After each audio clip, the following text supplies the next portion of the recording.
नमस्कार, modern history के इस सीरीज़ में आपका स्वागत है। पिछले क्लास में हमने ब्रिटिश विजय के समय भारत की स्थिति की शुरुआत की थी और हम लोगों ने मुगल साम्राज्य के विघटन की प्रक्रिया और औरंगजेब के पश्चात साम्राज्य के सम्मुख अन्य समस्याओं के बारे में पढ़ लिया था। और आज की क्लास में हम स्वायत्त क्षेत्रीय राज्य के उदय एवं उत्तराधिकारी राज्य, जिसमें बंगाल, अवध और हैदराबाद शामिल है, को पढ़ेंगे।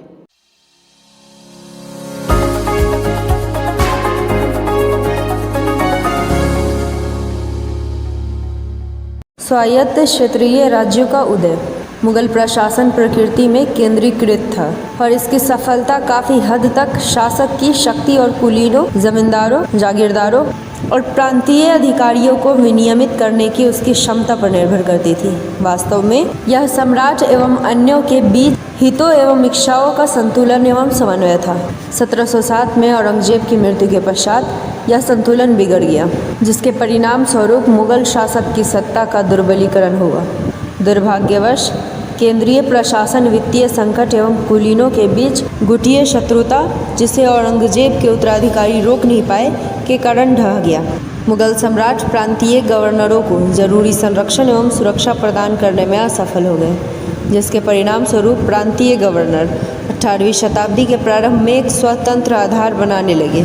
उनमें से कई ने शासक की पूर्वानुमति से स्थानीय नियुक्तियां करना शुरू कर दी और प्रांतों में राजवंशीय शासन की स्थापना करने का प्रयास किया। उन्होंने सैद्धांतिक तौर पर सम्राट के प्रति भेंट भेजकर अपनी निष्ठा प्रदर्शित की, लेकिन वास्तव में उन्होंने स्वतंत्र शक्ति प्राप्त कर ली थी।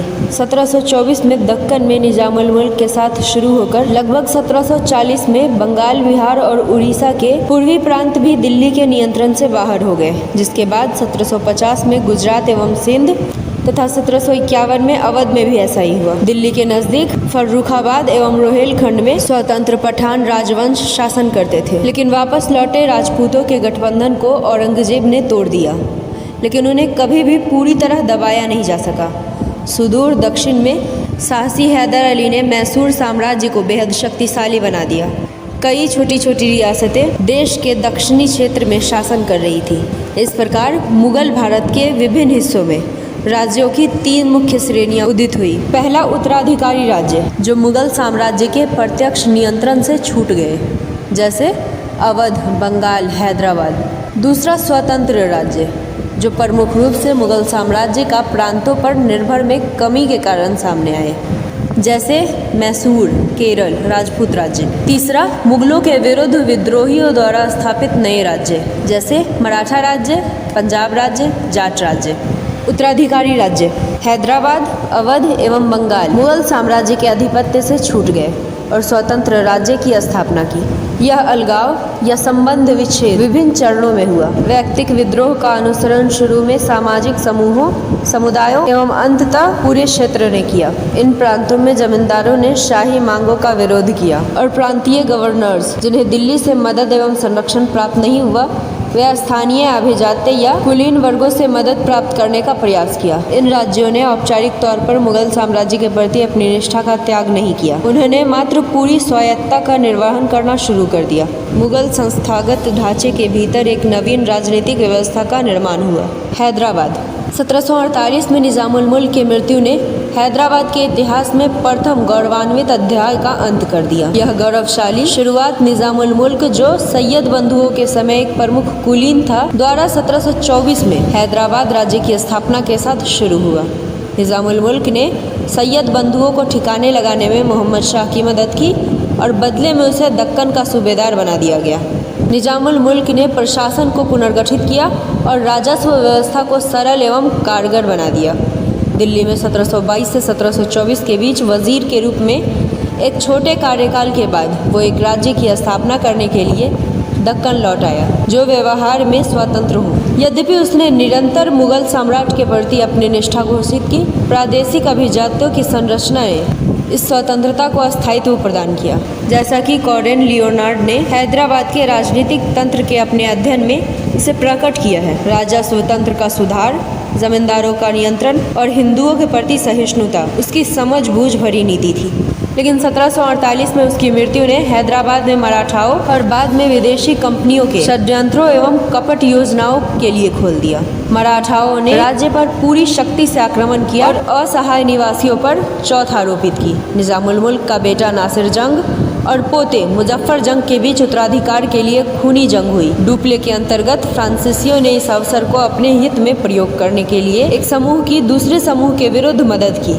फ्रांसीसियों ने इसमें मुजफ्फर जंग की मदद की, जिसने बाद में फ्रांसीसियों को बड़ी धनराशि एवं कुछ क्षेत्र इनाम में दिए।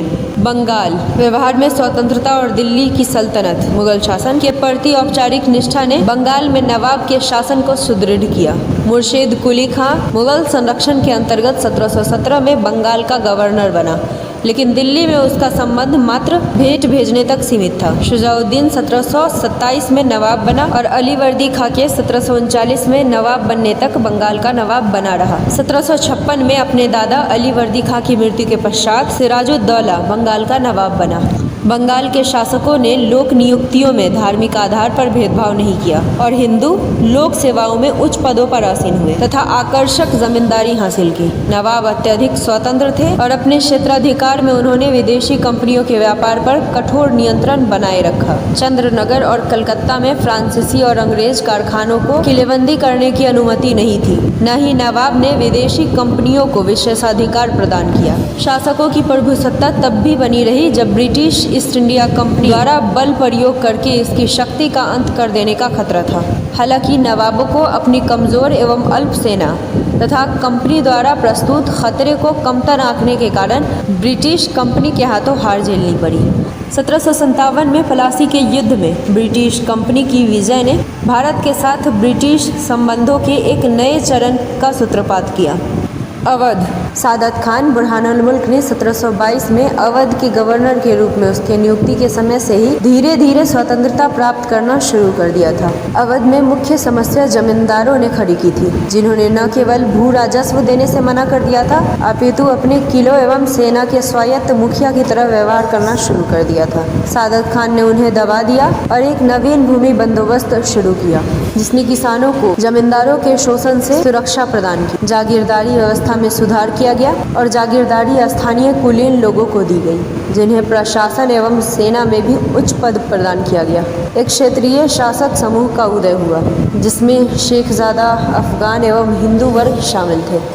आज की क्लास में हमने स्वायत्त क्षेत्रीय राज्यों के उदय एवं उत्तराधिकारी राज्य, जिसमें बंगाल, हैदराबाद और अवध शामिल है, के बारे में पढ़ा। और अगली क्लास में हम स्वतंत्र राज्य और नवीन राज्य के बारे में पढ़ेंगे। यहाँ तक वीडियो पूरा देखने के लिए आपका धन्यवाद।